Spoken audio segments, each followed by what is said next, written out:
Alright, so we're going to go ahead and start to get ready to begin a new project. Our Step 500, our responsive website. And so this video is going to be all geared and focused on preparing our work environment, getting ready to actually begin the project. The way that we're going to go ahead and start is we're actually going to begin here in GitHub, and we're going to go ahead and create a new repository. And if you should be familiar now, but in case you're not, you can go up here to the plus sign and say new repository. You could go in your repositories and click on the button new repository. It doesn't matter if you create it under your name or an organization or wherever you want to create it in your GitHub, as long as you have access to it. That's all that matters. So we're going to go ahead and we're going to click create a new repository. We're going to name it 5xx. It's going to hold all of our steps for our 500 project, and we're going to make sure that we go ahead and enable the readme file. We like to have that. Plus, we're going to learn how to keep a manifest in that. We're going to keep our manifest in that as well, and keep things going. So then the next thing we're going to do is we're going to create the repository.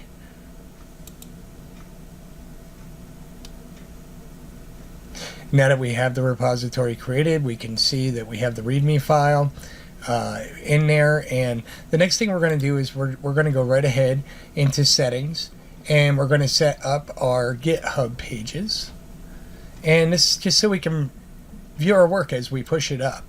We can come under GitHub Pages and select the master branch, and we're going to hit save. And at this point, it will have created, and probably won't be available yet. I'll click on it and we can see. You can see you'll probably get a 404 because it has to set everything up in the servers for you. And we'll come back to that later and check it out.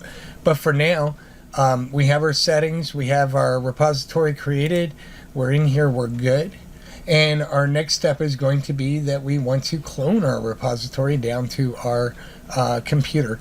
So the way that we'll do that is we'll come in and we'll grab that clone link, copied, and we'll go ahead and we'll open up our Cmder. Wherever you are, you probably have to come out, and I'm going to do it in my www root folder, and I'm going to pull down that repository that I just made, and I'm going to clone that 5xx repo that I just created. And let's go ahead and do git clone and then paste that link for the 5xx. Hit enter, and it should be bringing it down to our site, which is awesome. There we are. We're good there. And the next thing that we want to do now is just go out and validate that the repository was created. We can do that several ways. Probably the easiest way is just come into your localhost and go right into that 5xx folder, and you should see basically nothing in there at this point in time. And we should see the readme, but I don't think it will get recognized by the web server. So what we can do is go ahead and do an ls. Oh, silly me. We got to change into that directory. The repository we just created, we can see master there. Now we'll do an ls, and we can see that that readme file is in there and it's ready to go. So at that point, we're good. Now what we want to do is navigate out to our Egibus hosting panel. Probably going to ask me to log in. Nope, I'm good. And we're going to go to my domain, hosted domain. What we're doing now is setting up our subdomain. And we're going to create a subdomain, and we're going to call this subdomain 5xx, and we're going to put it onto our primary domain. And at this point, we're going to go ahead and click add host.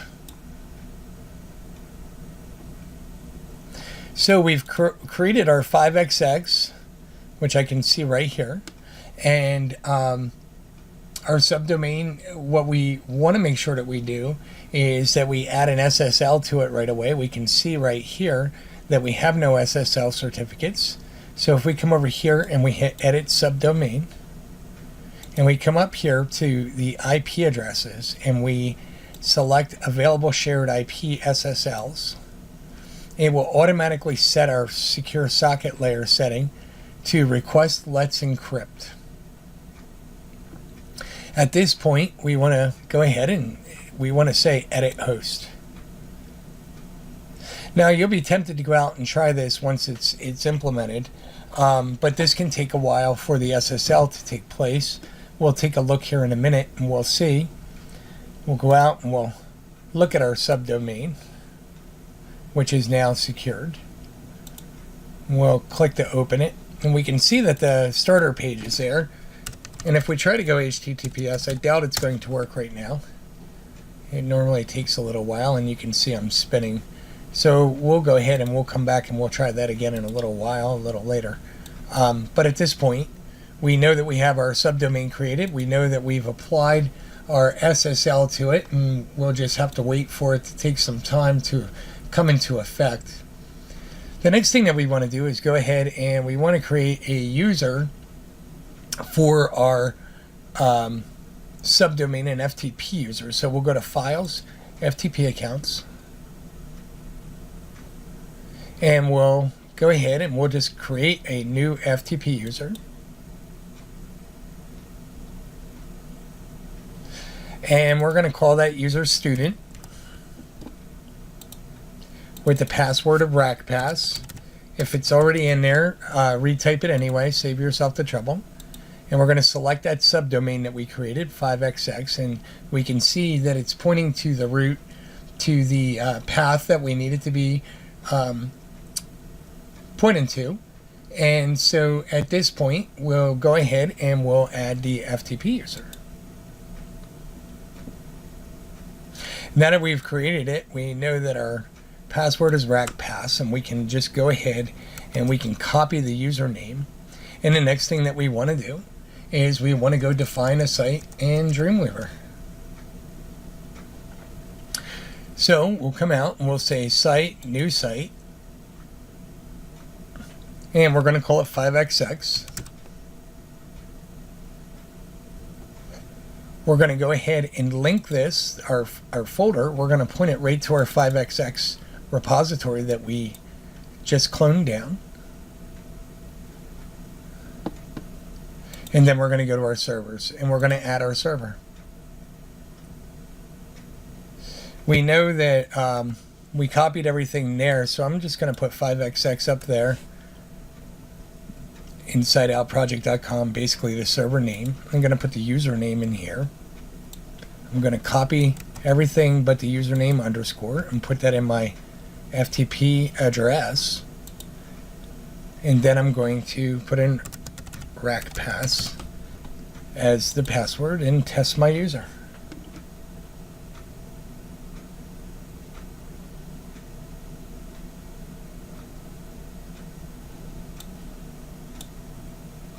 And we tested successfully, which is awesome because now we're good to go.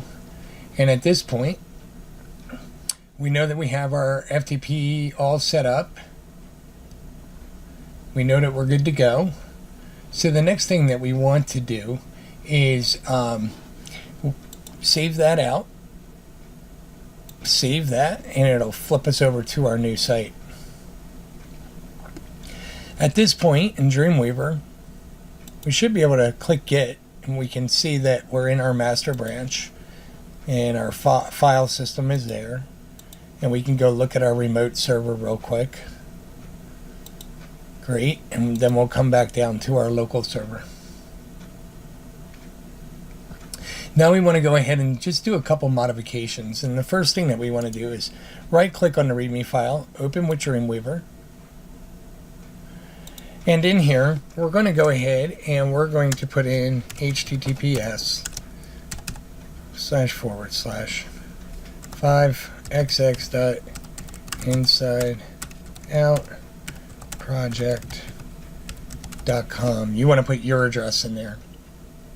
So we'll go ahead and we'll put that address in there, and that'll be there as a reference point for someone to get to, and we're going to go ahead and save that. and close it. And then the next thing we're going to do is go ahead and put a new file in.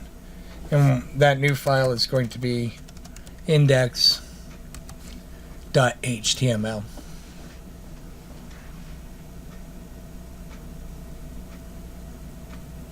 Inside the index, we'll go ahead and we'll open up that index file. And it's given us a framework already. So we're just going to go ahead and put in the title up here. We're going to put inside out project -5xx. We'll go ahead and we'll copy that. Come down to the body. And in the body, let's go ahead and create an H1. And let's just paste that right inside there.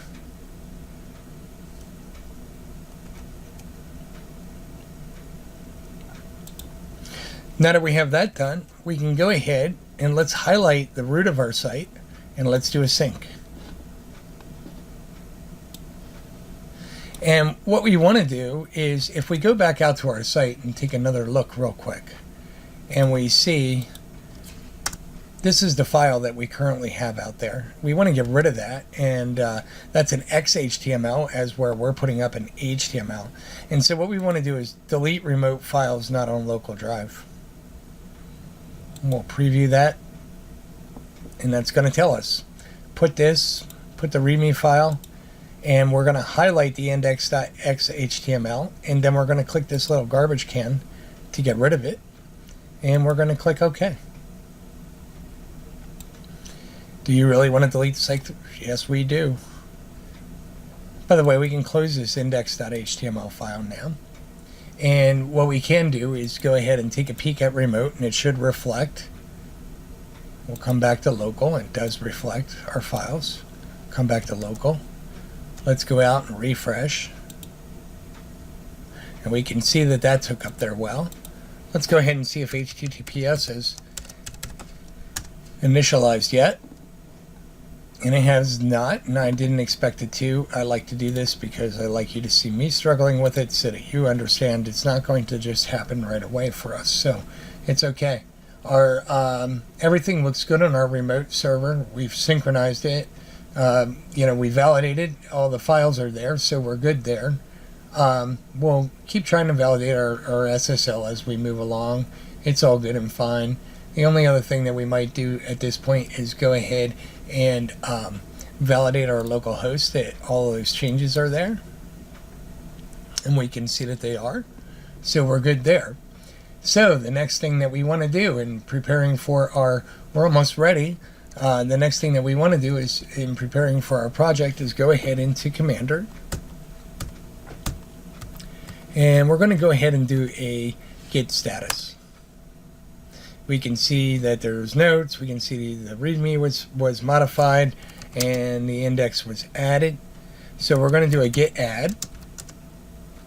And we'll do another git status just to take a look. So we've added them all to the staging area. So now we're going to go ahead and do a git commit -m. And we are going to put first commit and push of the 5xx inside out project. And we can go ahead and at this point we can just go ahead and say commit.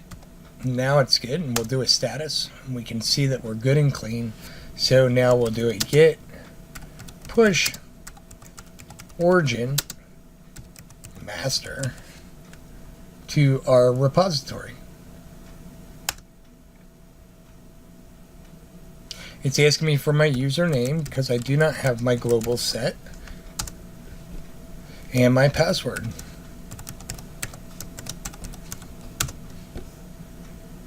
At this point we can see that it's doing the push, and really when it does a push, what it does is it compresses all the files that are in the repo and then pushes everything up and unpacks it and puts it in our view. So at this point, we can now go ahead and validate Git.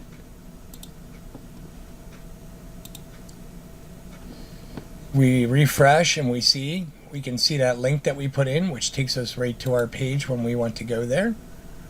And our HTTPS is not instantiated yet. That's good and fine. The readme contents is right there. We can see our index there. And so the next thing we probably would do is go and see if our GitHub Pages are set up yet. And there they are. Our GitHub Pages, we set the reflect master. So they're good. Our repository is good. We've set up Dreamweaver to begin the project. And we've set up our host, and we're just waiting for our certificate to take place. And at this point, our local host is reflecting everything correctly. So we are good to go. We are ready to begin our project. Look forward to working with you on the project.